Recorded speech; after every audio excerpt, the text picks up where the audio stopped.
when we help African countries feed their people and care for the sick. It's the right thing to do, and it prevents the next pandemic from reaching our shores. You know, right now we're on track to end the scourge of HIV/AIDS. That's within our grasp, and we have the chance to accomplish the same thing with malaria, something I'll be pushing this Congress to fund this year. That was U.S. President Barack Obama addressing Congress during last night's State of the Union on America's role on helping Africa. Welcome back. This is Straight Talk Africa, coming to you live from Washington. Let me come to you again, Karen. So how do we get to the issues, frankly, of winning the hearts of minds, for example, of people who come from countries where there is instability being experienced? Well, I mean, I think it's very important in terms of the president's message. You know, I had the honor of being with him when he went to Kenya and Ethiopia, and to sit in the hall of the African Union and the speech that he gave was very inspiring. I know one of the things that he's looking forward to when he's no longer president is traveling back to Africa again. It was a bittersweet evening. I mean, it was very exciting and inspirational, but knowing that it was the last time he was going to address Congress, to me, was bittersweet. I hate to see him go because I believe he is very committed to the vision and the values that he's talked about over these last 7 years. Now, you mentioned, of course, his speech from Addis Ababa. Mm-hmm. That is last year, I believe, in July, when yes, he was coming from his father's, of course, country, and his country, indeed, Kenya. You remember the message he put across? Yes, I do. He inspired a lot of the African people, talking about African presidents who have decided or chosen to become life presidents. Right. But how do you respond to people, frankly, who say, look, since 2009, with his Ghana speech of talking about how, for example, Africa does not need strong men, rather it needs strong institutions. Yep. How do you respond to some of those people, frankly, who say, he talks the talk, but he actually doesn't walk the talk, so that Africa can walk the walk? Well, I mean, it was interesting because in that speech he said that if he had the opportunity to run again, he believes that he would actually get reelected, but that was not what he wanted to do. Right. And I think that he has been very clear with presidents that have made efforts to change their constitutions and have run for a third term. But you know, for me, there is always an important line. I think it's important for the United States to encourage, to make its point, but we can't run the world. And that was another point that he made. And we can't be the police officer for the world, and we can't go in and build another country. So I think it's important that our message is clear. Mm-hmm. But when another country goes out and has a referendum and says that 80% of the people support me running for a third term, we can question the legitimacy of that referendum, but it's pretty difficult to go beyond that. Very interesting. What about you, Bruce? You were U.S. ambassador to Zimbabwe. You were U.S. ambassador to Zimbabwe, and obviously the rhetoric from the White House or State Department or Capitol Hill, as far as Zimbabwe is concerned, when it comes to President Robert Gabriel Mugabe is concerned, is different. That's right. Each country is different. Each country has its own history, its own culture, its own needs. And so we have a slightly different response to each country. The principles remain the same.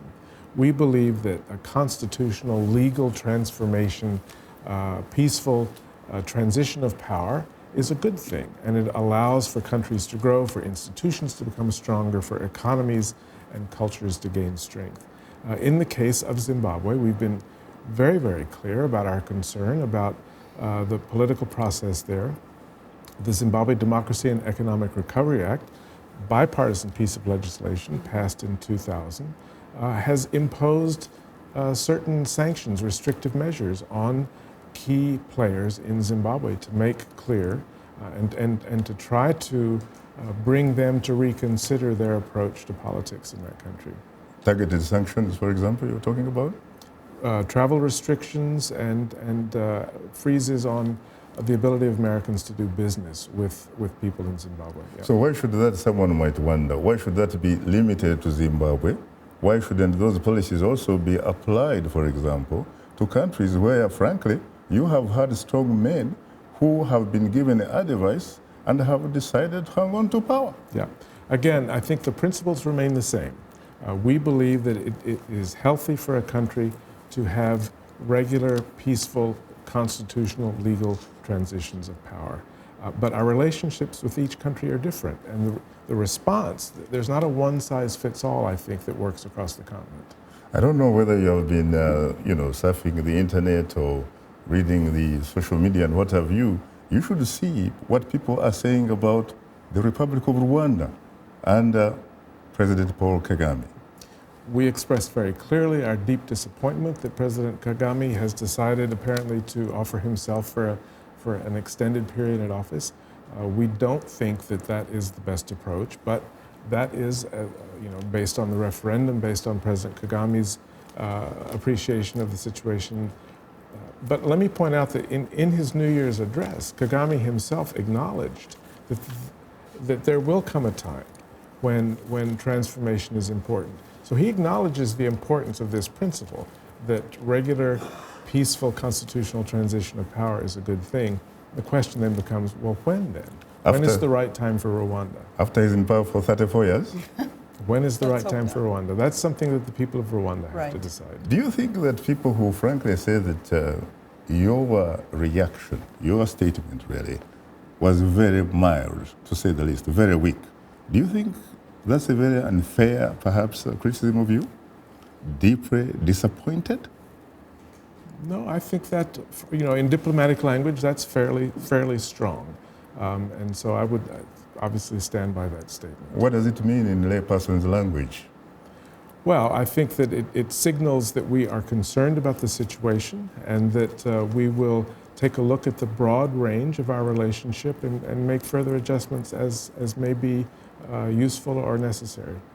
What about your relationship with neighboring Burundi, for example? We have very similar concerns in Burundi, and obviously we call upon the parties in Burundi to stop the violence, to sit down seriously, to talk to one another, and find a way forward that works for Burundi. Karen, do you sincerely think that the action, for example, that the government of the United States has taken vis-à-vis Burundi is the right course to do, for example, to, in fact, remove it from AGOA? Well, I think it's important for the United States to take a stand. I really believe in all of these issues that we're just talking about, whether you're talking about Rwanda or Zimbabwe or Burundi. What I want to see the United States do is do what we can to assist the African Union and to strengthen the African Union, for the African Union's leadership to really be able to do the type of intervention that is needed on the continent. Again, I come from a position that I am reluctant to say that the United States, and we have our own problems here. We have our own problems here with elections and voting that we then need to run around the world and tell everybody else what they're supposed to do. We make our statements, we're clear on what our principles are, but I would really like to see us focus more efforts on the African Union. Unfortunately, the African Union, Karen, people will frankly tell you that you're talking about an institution that does not have sovereign powers, for example. It's really very weak. It's like talking about the Organization of American States. The individual countries that make the African Union, which are 54 in number, individually are extremely powerful. Yes. They basically pretty much control the chairperson who heads the secretariat in Addis Ababa. I still think that the United States should do what we can to assist the African Union move beyond that and develop beyond that. Again, otherwise you're saying that what the United States should do is to intervene in every country where we don't like the way the election turned out, or we don't like the way the individual leader has pursued to hang on to power. I don't think that's the role of the United States. I don't want to see the United States do I that. understand. It's not only the United States, by the way, because African leaders talk about development partners. And in fact, there is a lot of literature that suggests that most of the elections conducted in some of these countries really run by rulers, not leaders, those elections, frankly, are not organized for the benefit of the primary African stakeholder. They are for the benefit of the development partners, which means, frankly, development partners have a lot of clout. They can, in fact, use some of the tools that they have to bring about change in those countries. I also think to the extent that the economies develop in these countries, and that's why I have focused on AGOA, I have focused on trade and economic development. To the extent that the economies develop, the middle class is expanded. Those are the things that are going to help bring about change as well. It is very interesting, Bruce, because I also used to think, especially having studied a bit of political science, that in fact, if you can grow the economy, you have a large middle class, you really don't have problems. But They're not going to put up with it. Yeah, but see what happened in Kenya in 2007, 2008. Kenya. See what happened in Ivory Coast after Ofubanyi died. Trying not to be an Afro-pessimist or an Afro-optimist, but an Afro-realist, let me ask you to take a slightly longer view of Africa. Think about Africa in 1985. How many democracies or peacefully elected governments were on the continent in 1985, or governments that represented a majority of their people? It was quite a modest number. Botswana, Mauritius, Botswana. And think about Africa today. Elections are not perfect. I mean, as the Congresswoman said, we've got our own problem with elections here. But in my view, the amount of progress that the continent has seen from 1985 to 2016 on political issues, on health issues, on economic issues is pretty extraordinary. And so I just would like for us to step back sometimes and recognize that there has been very important progress on the continent. And with regards to the African Union, the African Union, for the first time in its history, has passed a resolution saying that, look, if things don't sort themselves, if the Burundians can't sort things out, we're going to send 5,000 police officers and military people in there. And if Burundi won't accept those people, we will put sanctions on the leaders of Burundi. That's, for an African institution, which has traditionally not been willing to become that involved in another country, that's a pretty extraordinary step. Let me add to that. We're talking about countries that have changed their constitutions and presidents that want to stay. We did have a number of successful transitions of power that took place last year. And I think it's really important to lift that up. Everybody expected Nigeria to fall apart. There was Namibia, there was Malawi, there were several countries that had peaceful transitions of power. And I think that just as we continue to criticize, it's very important to lift up the success. And as we take the long view of Africa, I would like for us to also take a longer view of American support for Africans and African nations. Looking back 3 administrations, with AGOA, for example, that began under the Clinton administration. PEPFAR was a Bush administration initiative. President Obama has retained those with the help of Congress. Of course, Congress has renewed AGOA for another 10 years. PEPFAR has been doubled. President Obama has added the Young African Leader Initiative. It's a huge investment into the future. Feed the Future to improve food security.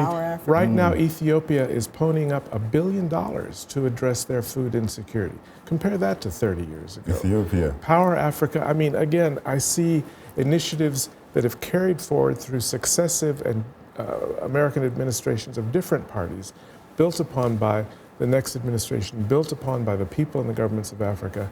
I think the story is a better one than if you take a narrow snapshot. So let's take the longer view. We'll come back to that later. You're tuned into Straight Talk Africa. We'll have more of a discussion in a moment.